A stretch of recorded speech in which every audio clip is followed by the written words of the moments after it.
Hello students, hi everyone, welcome to Learn in Commerce once again.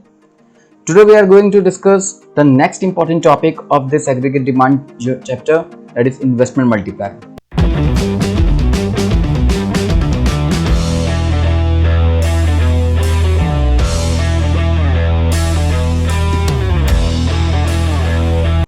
ये multiplier होता क्या है? मल्टीप्लायर मतलब कि अगर हम कोई चीज़ इन्वेस्टमेंट करते हैं तो उस इन्वेस्टमेंट के बदले में हमारी इनकम कितने गुना या कितने टाइम्स बढ़ जाती है, ये पूरा कंसेप्ट पकड़ेंगे। पर पहले देखो ये कंसेप्ट डेवलप किसने किया था। ये आपको डेवलप किया था J.M. कीन्स ने 1936 में। ये आप याद कर सकते हो, आपके एमसीक्यू के अंदर ये चीज़ें पूछी जा सकती हैं। ये बताता क्या है, ये इन्वेस्टमेंट मल्टीप्लायर का कंसेप्ट आपको समझाएगा। The resultant change in level of income in the economy due to change in investment. Investment change होने से आपकी इनकम में कितना चेंज आएगा, क्या रिजल्ट आएगा आपकी इनकम में। यानी कि जब भी इकोनॉमी या कोई भी इन्वेस्टर अपनी इन्वेस्टमेंट बढ़ाता है कुछ अमाउंट से, तो आपकी जो देश की नेशनल इनकम है ना, वो कई गुना ज्यादा बढ़ जाती है, कई ग्रेटर अमाउंट से बढ़ती है। यानी investment generates greater amount of income in the country as compare to the investment done. तो ये मल्टीपल जो जितने गुना या जितने मल्टीपल बढ़ रहा है ना, that is called the investment multiplier. तो मल्टीप्लायर इंडिकेट कर रहा है व्हाट टाइम्स, कितने गुना that the level of income rises due to rise in investment in a given period of time. Okay, तो इसको डिफाइन ऐसे कर सकते हैं कि multiplier can be defined as the ratio of change in income due to change in investment. Ratio of change in income to the change in investment, तो इन दोनों की रेशियो को बोलते हैं मल्टीप्लायर। मान लो हमारी इन्वेस्टमेंट बढ़ी 100 करोड़ से देश के अंदर और इनकम बढ़ गई 300 करोड़ से, 3 गुना बढ़ी, तो मल्टीप्लायर का फॉर्मूला रहेगा 300 अपॉन 100। एक तरीके से जो मल्टीप्लायर का फॉर्मूला है वो है K is equal to, K हमारा सिंबल है मल्टीप्लायर का, K is equal to change in Y upon change in I। Change in Y, जैसे इसके अंदर हमारी टोटल इनकम बढ़ी है 300 करोड़, चेंज इन Y और इन्वेस्टमेंट बढ़ाई थी हमने 100 करोड़, इसका मतलब 3 गुना, 3 टाइम्स हमारा बन गया इसमें मल्टीप्लायर। ओके, तो ये तो हो गया मल्टीप्लायर का मीनिंग कि इन्वेस्टमेंट बढ़ने से इनकम जितने टाइम्स बढ़ती है that is known as multiplier. अब ये मल्टीप्लायर का जो कंसेप्ट है वो एक प्रिंसिपल पर बेस्ड है कि एक आदमी की कंजम्पशन दूसरे आदमी की इनकम बनती है। ओके, अब एक आदमी खर्च करेगा, अगले इनकम बनेगी, वो आदमी खर्च करेगा तो तीसरे की इनकम बढ़ेगी, तीसरा आदमी खर्च करेगा तो चौथे की इनकम बढ़ेगी। इस तरीके से consumption of one person becomes the income of other person. तो इस तरीके से ये प्रोसेस चलता चला जाएगा जब तक कि वो कंजम्पशन एक्सपेंडिचर लास्ट में जीरो ना हो जाए। ओके, अब ये तो हमने बात की प्रिंसिपल की कि कैसे काम करता है, लेकिन हमें ये देखना है कि हमने जो मल्टीप्लायर का कंसेप्ट है वो पूरी तरीके से डिपेंड करते हैं हमारे एमपीसी के ऊपर, मतलब कि मार्जिनल प्रोपेंसिटी टू कंज्यूम। एक आदमी बढ़ी हुई इनकम का जितना ज्यादा खर्च करेगा उतना ही ज्यादा देश की इनकम बढ़ेगी। तो इसके पॉइंट ऑफ व्यू से अगर देखते हैं तो के का मल्टीप्लायर का फॉर्मूला बनता है 1 अपॉन 1 माइनस एमपीसी। तो इसको ऐसे लिख देता हूं 1 अपॉन 1 माइनस एमपीसी, ये हमारा एक फॉर्मूला है। और हमने एक और चीज पढ़ रखी है कि एमपीसी और एमपीएस मिलकर 1 होते हैं, यानी कि 1 में से अगर एमपीसी माइनस कर दें तो आपका आंसर आता है एमपीएस। तो के दो फॉर्मूले हो गए, K is equal to 1 upon 1 minus MPC और 1 अपॉन एमपीएस। साथ साथ एक फॉर्मूला और बताया था मैंने आपको के का, चेंज इन वाई और चेंज इन आई। तो तीनों ही तरीके से ये मल्टीप्लायर निकाला जा सकता है। लेकिन अब हमारे इंपॉर्टेंट कंसेप्ट की तरफ बढ़ते हैं कि हमने बताया कि के जो है मल्टीप्लायर जो है वो पूरी तरीके से एमपीसी पर डिपेंड है कि एक आदमी अपनी बड़ी इनकम का कितना खर्च करता है। जितना ज्यादा खर्च करेगा उतनी देश की इनकम बढ़ेगी। तो एमपीसी पर कैसे डिपेंड करता है, इसको जरा हम एक एग्जांपल से समझते हैं। देखो, जैसे मान लो एक आदमी या हर आदमी देश का अगर एमपीसी हमारा 0.5 यानी 50% खर्च करते हैं तो के कितना आ जाएगा, 1 अपॉन 1 माइनस 0.5। फॉर्मूला था 1 अपॉन 1 माइनस एमपीसी, तो 1 अपॉन 0.5 जिसका आंसर आएगा 2 टाइम्स। तो हमारा मल्टीप्लायर हो गया 2 टाइम्स।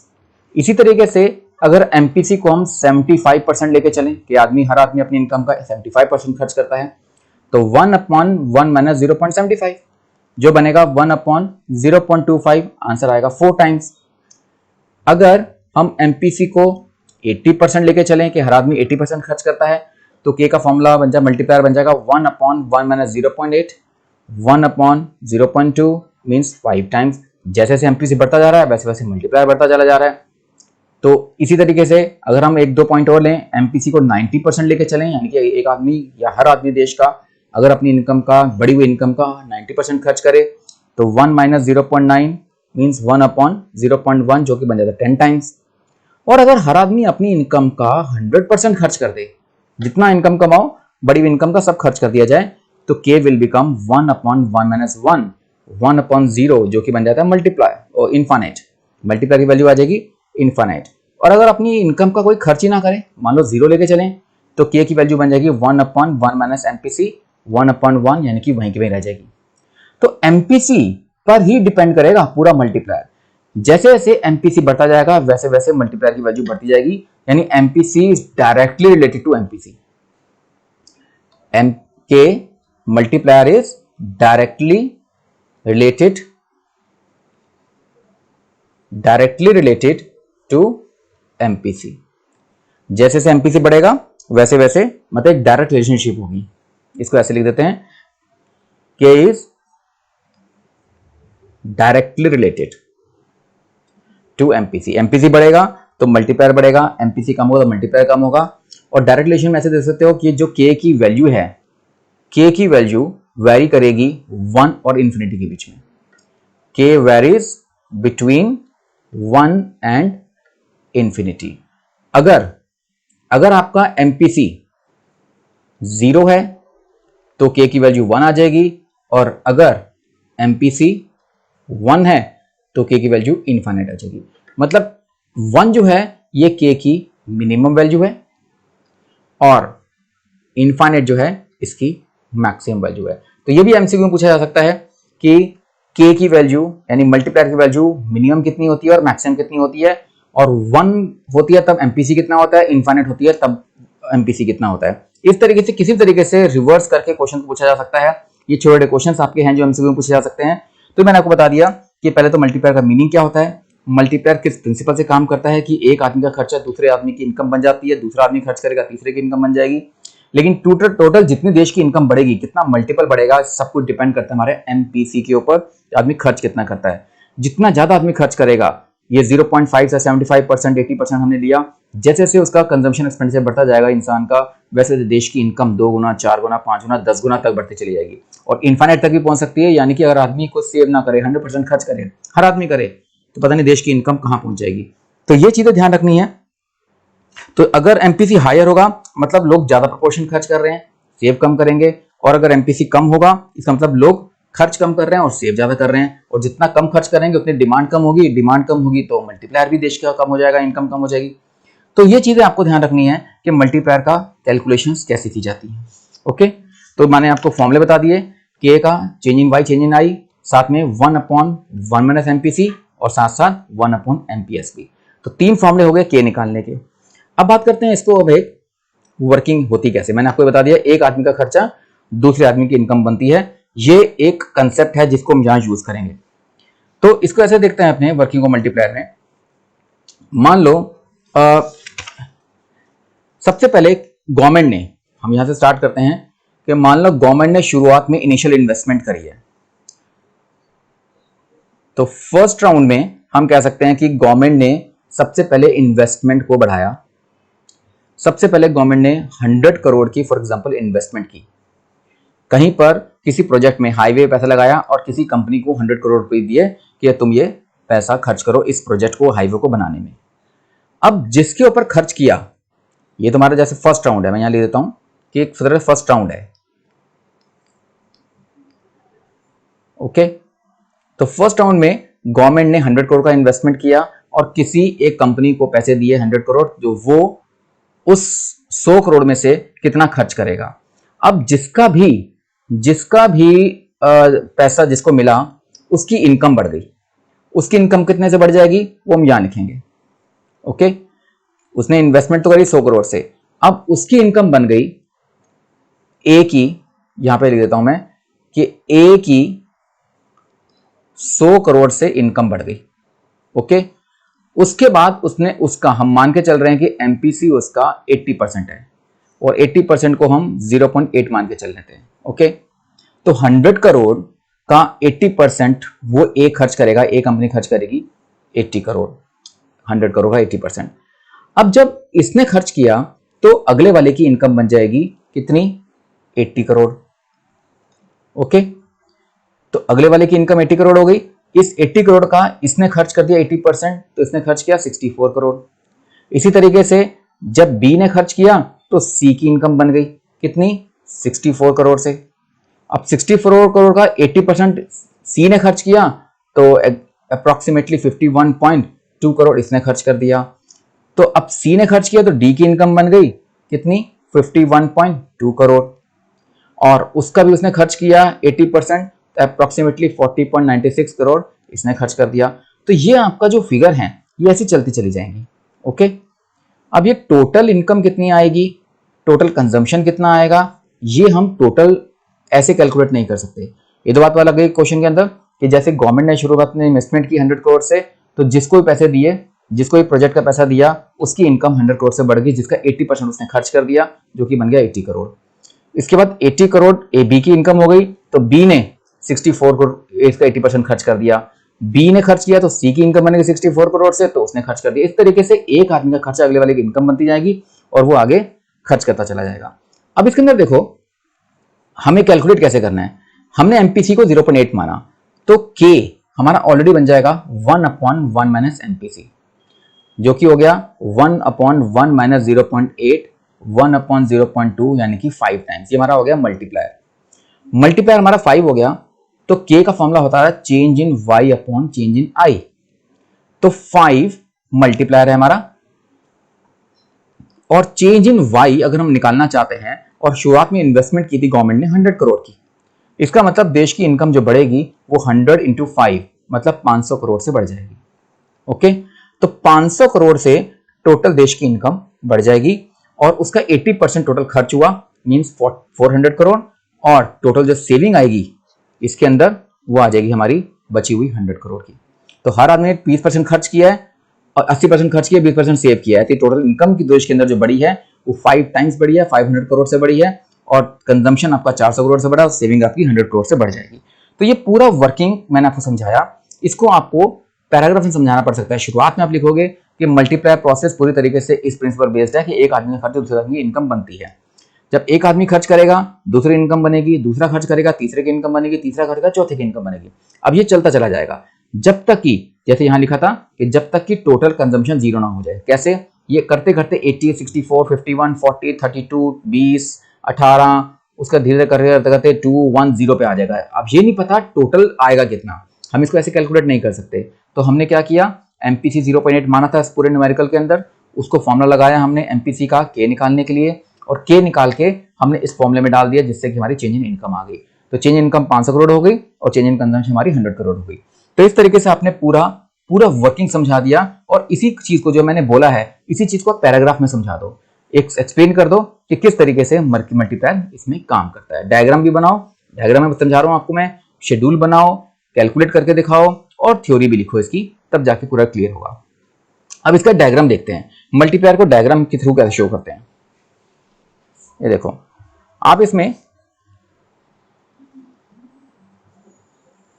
हमने एक्सिस बनाए, एक्स एक्सिस और वाई एक्सिस, और यहां पर आप दिखाओ जो हम दिखाते हैं इनकम, आउटपुट, एम्प्लॉयमेंट, ये सब कुछ शो करेंगे हम।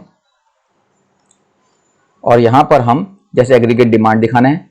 अब एग्रीगेट डिमांड जो हम दिखा रहे हैं, सबसे पहले तो आपको क्या दिखाना है, इसमें एएस दिखाना है, इक्विलिब्रियम जैसे शो करते हैं। तो आपका ये 48 डिग्री लाइन होती है एएस की। ओके, इसके बाद हम एग्रीगेट डिमांड को बनाते हैं। एग्रीगेट डिमांड हमारे पास होता है सी प्लस आई। अब हुआ क्या है, इसमें चेंज इन इन्वेस्टमेंट हुई।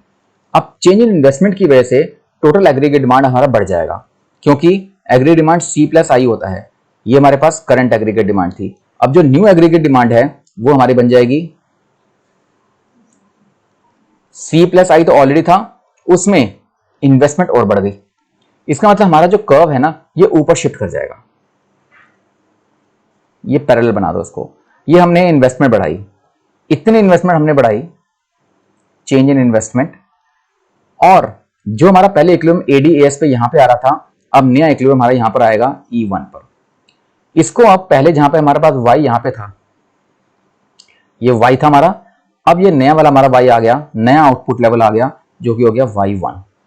अब पता क्या लगा कि इनकम जो इन्वेस्टमेंट बढ़ाई थी हमने इतनी बढ़ाई थी और इनकम हमारी इतनी बढ़ी है, तो साफ पता लग रहा है कि इन्वेस्टमेंट के मुकाबले में इनकम ज्यादा बढ़ी है।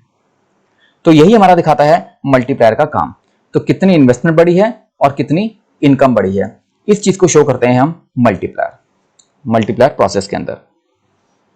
तो इसलिए k is equal to change in y upon change in i जो था, चेंज इन i के मुकाबले में चेंज इन y पार्ट ज्यादा है। इसका मतलब ये जो गैप है ये शो करता है कि कुछ टाइम्स, चाहे 2 टाइम्स हो या 3 टाइम्स हो, जितना बढ़ेंगे उस हिसाब से। तो इट कैन बी, मतलब हम कह सकते हैं it can be seen here that change in y is more than change in i, which is the concept of multiplier, जो इस मल्टीप्लायर के कंसेप्ट को वेरीफाई करता है।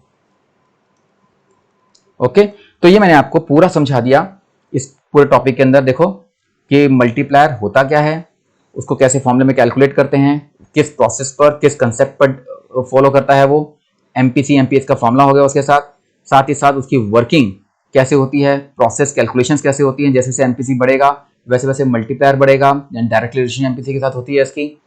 फिर वर्किंग कैसे दिखानी है इसको, फिर इसको यहाँ पे टेबल में दिखा के इसको डायग्राम में शो करना है, और इसको डायग्राम में ऐसे बना के दिखा दिया। ओके, तो ये आपका पूरा पार्ट हो गया मल्टीप्लायर का।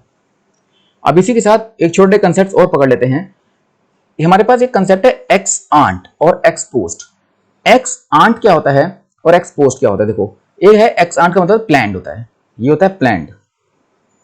तो एक्स आंट सेविंग को जब देखते हैं, it refers to savings planned by the households for the given year. तो इंटेंडेड भी कह सकते हैं कि कितनी इंटेंशन है, वो कितनी सेविंग्स करना चाहते हैं हाउस होल्ड पूरे साल में, उसको बोलते हैं एक्स आंट सेविंग्स। और इसी तरीके से एक्स आंट इन्वेस्टमेंट होगी, तो वो इन्वेस्टमेंट है जो प्रोड्यूसर सोच रहे हैं कि हम इतने इन्वेस्टमेंट करना चाहते हैं देश के अंदर कमोडिटी से प्रोडक्शन करने के लिए, तो ये भी आपकी इंटेंडेड है या प्लान्ड है। तो एक्स आंट सेविंग्स होगी आपकी प्लान्ड सेविंग्स, और एक्स आंट इन्वेस्टमेंट होगी प्लान्ड इन्वेस्टमेंट्स। सेविंग्स कर रहे हैं हाउस होल्ड्स और इन्वेस्टमेंट्स कर रहे हैं प्रोड्यूसर। इसी तरीके से एक्स पोस्ट का मतलब होता है रियलाइज्ड या एक्चुअल सेविंग कितनी की है हमने, या एक्चुअल इन्वेस्टमेंट्स कितनी की है। तो एक्सपोस्ट सेविंग की बात करेंगे तो एक्चुअल में रियलाइज सेविंग्स कितनी हुई हैं हाउस होल्ड्स के पूरे साल में, वो तो प्लान थी, ये एक्चुअल है। और ऐसे ही एक्सपोस्ट इन्वेस्टमेंट जो प्रोड्यूसर्स ने एक्चुअल इन्वेस्टमेंट की है वो कितनी की है। अब देखो प्लान में तो देख रहे हैं कि सेविंग्स कितना करना चाहते हैं हाउस होल्ड्स, इन्वेस्टमेंट्स कितनी करना चाहते हैं प्रोड्यूसर्स। तो नॉर्मली जो एक्स आंट सेविंग्स होती है ना, वो एक्स आंट इन्वेस्टमेंट्स के बराबर होती है। तो प्लान्ड सेविंग्स जो होती है वो बराबर होती है प्लान्ड इन्वेस्टमेंट्स के। तो पहले तो प्लानिंग तो ये होती है कि जितनी सेविंग होगी उतनी देश में इन्वेस्टमेंट होगी, पर एक्चुअल सेविंग्स और एक्चुअल इन्वेस्टमेंट में फर्क आ सकता है। तो actual savings and actual investments may not be equal. ऐसा नहीं है कि कभी इक्वल नहीं होगा, बट नॉर्मली एक्चुअल सेविंग और एक्चुअल इन्वेस्टमेंट इक्वल नहीं होती। तो ये एक्स पोस्ट का मतलब हो गया एक्चुअल एंड रियलाइज्ड, और एक्स आंट का मतलब हो गया प्लान या इंटेंडेड। ओके, तो मैंने अभी आपको इस मल्टीप्लायर का कंसेप्ट समझाया और एक्स आंट एक्स पोस्ट का कंसेप्ट समझाया। अभी मैंने इसके न्यूमेरिकल्स नहीं कराए हैं, मैं आपको आने वाली क्लासेस के अंदर इसके न्यूमेरिकल्स भी कराऊंगा। तो उसके लिए आप तैयार रहिए, रेडी रहिए, कनेक्टेड रहिए। तो मैं अगली क्लास के अंदर अभी आपको न्यूमेरिकल नहीं, उससे पहले आपको अभी अनएम्प्लॉयमेंट या एक्सेस डिमांड, डेफिशिएंट डिमांड के टॉपिक्स कराऊंगा। जो न्यूमेरिकल हैं, चाहे वो मल्टीप्लायर के हों, चाहे वो आपके अभी इक्विलिब्रियम लेवल के हों, ये सब मैंने आपको थ्योरी पढ़ा दी है, लेकिन न्यूमेरिकल्स अभी हमें से करानी है। तो न्यूमेरिकल्स की क्लास के लिए भी आप ध्यान रखिएगा, बहुत इंपॉर्टेंट टॉपिक्स लेंगे इसके अंदर। तो अगली क्लास में मैं आपको इस एक्सेस डिमांड और डेफिशिएंट डिमांड का बहुत इंपॉर्टेंट कंसेप्ट है उसके ऊपर डिस्कस करने जा रहा हूं। तो till then stay connected with Learn in Commerce. Thank you once again, bye bye.